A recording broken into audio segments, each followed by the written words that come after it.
câu hỏi lần trước không có liên quan tới mình thua. Còn cái lần này á đi có liên quan tới mình thì chắc chắn mình sẽ thắng. Được rồi, hỏi đi. Câu thứ nhất, việc nhà ai làm? Thì đương nhiên là bà làm rồi.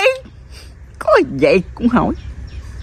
Câu thứ hai, ai nấu cơm? Hỏi câu buồn cười, tất nhiên cũng là bà rồi. Câu thứ ba, tiền lương ai giữ? Nhắc tới tôi cay cú rồi. Bà chứ ai. Gì đó, giữ con đây. Ủa là tôi thua đó hả?